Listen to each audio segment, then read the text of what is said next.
అర్థం తెలుసుకోగలిగితే మీకు అందరికీ బాగా తెలిసిన లలితా సహస్రంలో పిల్లల్ని ఎలా పెంచాలో ఉంది. కుమార గణనాథాంబ తుష్టి పుష్టిర్మతిర్ధృతి శాంతి స్వస్తి మతీ కాంతిర్నందిని విఘ్ననాశిని. ఈ శ్లోకంలో ఉండే నామాలన్నీ పిల్లల పెంపకానికి సంబంధించినవి. అందుకే వ్యాసమహర్షి అమ్మవారిని ముందు కుమార గణనాథాంబ, కుమారస్వామిని గణనాథుడికి తల్లివేను నువ్వే పెంచావు కదమ్మా అన్నాడు. ఊరికే ఆవిడ తల్లి అని ఆధార్ కార్డు చూపించడం కాదు ఇక్కడ. కుమారస్వామి సన్ ఆఫ్ పార్వతీదేవి అని చెప్పడం కాదు ఇక్కడ.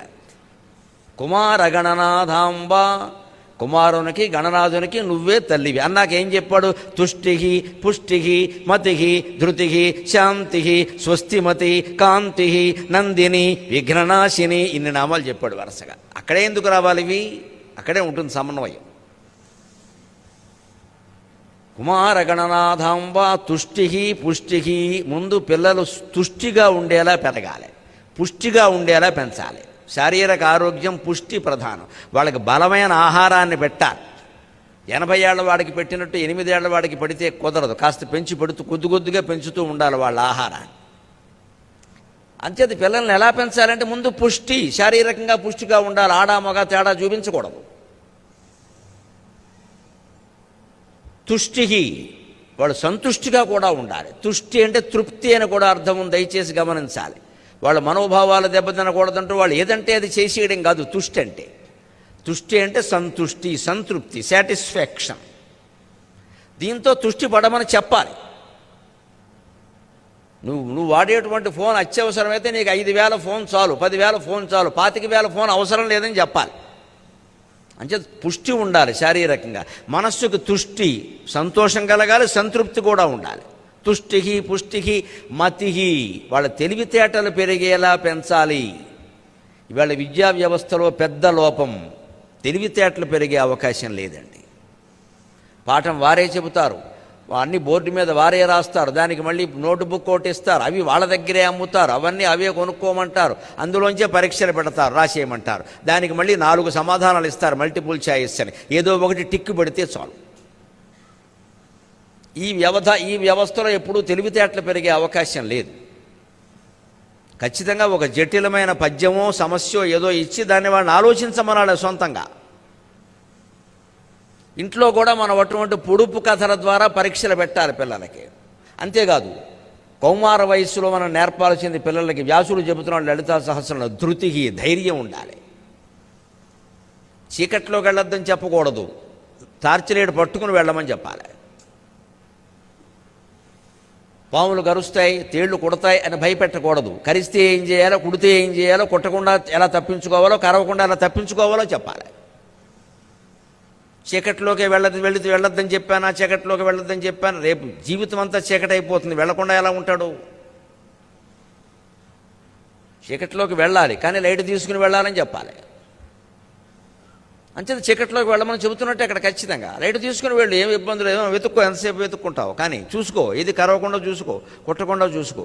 అంతేగాని వెళ్ళొద్దు అని ఆడపిల్లకి కానీ మగపిల్లలకు కానీ నేర్పామంటే వాళ్ళు ప్రమాదంలో పడిపోతారు. ఇంక దేన్ని ఎదుర్కోలేరు. ఇంక భయం భయం భయం, అన్నిటికీ భయం. అసలు రాత్రి అయితేనే భయం. అందుకని ధృతి అన్నాడు లలితా సహస్రంలో. పుష్టి, తుష్టి, మతి, ధృతి. ఇప్పుడు ఆలోచించండి, ఈ 4 ఉన్నవాడు శాంతి, శాంతిగానే ఉంటాడు.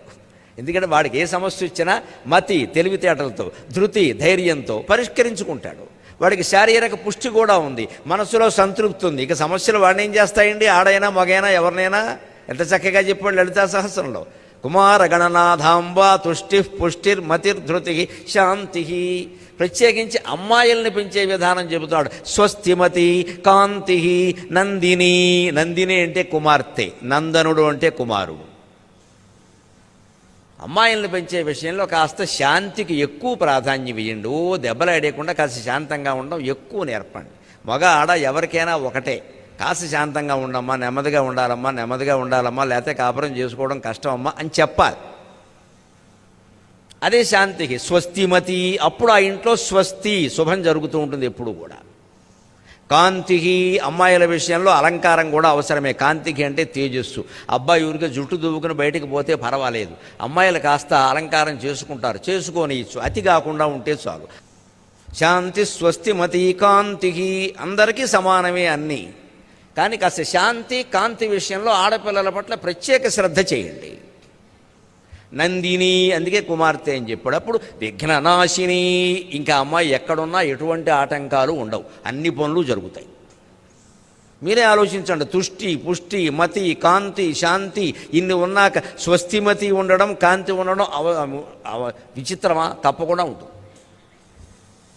ఇది పిల్లల్ని పెంచే విధానం. మనం నిత్యం చదివేటువంటి స్తోత్రాల్లో, భక్తిగా చదివే స్తోత్రాల్లో, కోరికలు తీరతాయనుకున్న చదివే స్తోత్రాల్లో ఆ కోరికలు తీరడానికి మార్గాలు ఉన్నాయండి, గమనించాలి. లలితా సహస్రం చదివితే మంచి పిల్లలు పుడతారు, వాళ్ళు బాగుంటారంటే అర్థం చదివి ఇలా పుస్తకం మూసేయగానే పుట్టరండి ఎవరికి. అందులో ఉన్న ప్రకారం పెంచితే పుడతారు.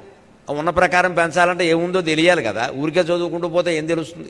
నాథాంబ తుష్టి పుష్టిర్మతిర్ధృతి శాంతి స్వస్తి మతీకాంతిర్నందిని విఘ్ననాశిని. ఈ శ్లోకంలో ఉండే నామాలన్నీ పిల్లల పెంపకానికి సంబంధించినవే. అందుకే వ్యాసమహర్షి అమ్మవారిని ముందు కుమార గణనాథాంబ, కుమారస్వామిని గణనాథుడికి తల్లివేను నువ్వే పెంచావు కదమ్మా అన్నాడు. ఊరికే ఆవిడ తల్లి అని ఆధార్ కార్డు చూపించడం కాదు ఇక్కడ, కుమారస్వామి సన్ ఆఫ్ పార్వతీదేవి అని చెప్పడం కాదు ఇక్కడ. కుమార గణనాథాంబ, కుమారునికి గణనాథునికి నువ్వే తల్లివి అన్నాకేం చెప్పాడు? తుష్టి పుష్టి మతి ధృతి శాంతి స్వస్తిమతి కాంతి నందిని విఘ్ననాశిని, ఇన్ని నామాలు చెప్పాడు వరుసగా. అక్కడే ఎందుకు రావాలి ఇవి? అక్కడే ఉంటుంది సమన్వయం. కుమార గణనాథాంబ తుష్టి పుష్టి, ముందు పిల్లలు తుష్టిగా ఉండేలా పెరగాలి, పుష్టిగా ఉండేలా పెంచాలి. శారీరక ఆరోగ్యం పుష్టి ప్రధానం. వాళ్ళకి బలమైన ఆహారాన్ని పెట్టాలి. 80 ఏళ్ల వాడికి పెట్టినట్టు 8 ఏళ్ల వాడికి పెడితే కుదరదు, కాస్త పెంచి పెడుతూ కొద్దిగా పెంచుతూ ఉండాలి వాళ్ళ ఆహారాన్ని. అంచేది పిల్లల్ని ఎలా పెంచాలంటే ముందు పుష్టి, శారీరకంగా పుష్టిగా ఉండాలి, ఆడా మగ తేడా చూపించకూడదు. తుష్టి, వాళ్ళు సంతుష్టిగా కూడా ఉండాలి. తుష్టి అంటే తృప్తి అని కూడా అర్థం ఉంది, దయచేసి గమనించాలి. వాళ్ళ మనోభావాలు దెబ్బతినకూడదంటూ వాళ్ళు ఏదంటే అది చేసేయడం కాదు తుష్టి అంటే. తుష్టి అంటే సంతుష్టి, సంతృప్తి, సాటిస్ఫాక్షన్. దీంతో తుష్టి పడమని చెప్పాలి. నువ్వు వాడేటువంటి ఫోన్ అత్యవసరమైతే నీకు 5,000 ఫోన్ చాలు, 10,000 ఫోన్ చాలు, 25,000 ఫోన్ అవసరం లేదని చెప్పాలి. అంటే పుష్టి ఉండాలి శారీరకంగా. మనస్సుకు తుష్టి, సంతోషం కలగాలి, సంతృప్తి కూడా ఉండాలి. తుష్టి పుష్టి మతి, వాళ్ళ తెలివితేటలు పెరిగేలా పెంచాలి.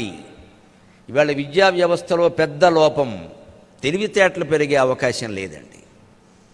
పాఠం వారే చెబుతారు, అన్ని బోర్డు మీద వారే రాస్తారు, దానికి మళ్ళీ నోటుబుక్ ఒకటి ఇస్తారు, అవి వాళ్ళ దగ్గరే అమ్ముతారు, అవన్నీ అవే కొనుక్కోమంటారు, అందులోంచే పరీక్షలు పెడతారు, రాసేయమంటారు, దానికి మళ్ళీ 4 సమాధానాలు ఇస్తారు, మల్టిపుల్ చాయిస్ అని. ఏదో ఒకటి టిక్కు పెడితే చాలు. ఈ వ్యవస్థలో ఎప్పుడూ తెలివితేటలు పెరిగే అవకాశం లేదు. ఖచ్చితంగా ఒక జటిలమైన పద్యమో సమస్యో ఏదో ఇచ్చి దాన్ని వాళ్ళని ఆలోచించమనాలి సొంతంగా. ఇంట్లో కూడా మనం అటువంటి పొడుపు కథల ద్వారా పరీక్షలు పెట్టాలి పిల్లలకి. అంతేకాదు కౌమార వయస్సులో మనం నేర్పాల్సింది పిల్లలకి, వ్యాసుడు చెబుతున్నాడు లలితా సహస్రంలో, ధృతి, ధైర్యం ఉండాలి. చీకట్లోకి వెళ్ళొద్దని చెప్పకూడదు, టార్చిలైట్ పట్టుకుని వెళ్ళమని చెప్పాలి. పాములు కరుస్తాయి, తేళ్లు కుడతాయి అని భయపెట్టకూడదు. కరిస్తే ఏం చేయాలో, కుడితే ఏం చేయాలో, కుట్టకుండా ఎలా తప్పించుకోవాలో, కరవకుండా ఎలా తప్పించుకోవాలో చెప్పాలి.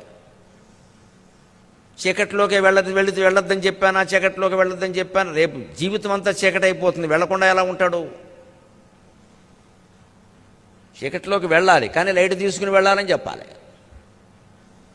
అంచేత చీకట్లోకి వెళ్ళమని చెబుతున్నట్టు అక్కడ ఖచ్చితంగా లైట్ తీసుకుని వెళ్ళు, ఏమి ఇబ్బందులు, ఏమో వెతుక్కో, ఎంతసేపు వెతుక్కుంటావు, కానీ చూసుకో, ఏది కరవకుండా చూసుకో, కుట్టకుండా చూసుకో. అంతేకాని వెళ్ళొద్దు అని ఆడపిల్లకి కానీ మగపిల్లలకు కానీ నేర్పామంటే వాళ్ళు ప్రమాదంలో పడిపోతారు. ఇంక దేన్ని ఎదుర్కోలేరు, ఇంక భయం భయం భయం, అన్నిటికీ భయం.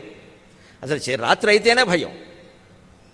అందుకని ధృతి అన్నాడు లలితా సహస్రంలో, పుష్టి తుష్టి మతి ధృతి.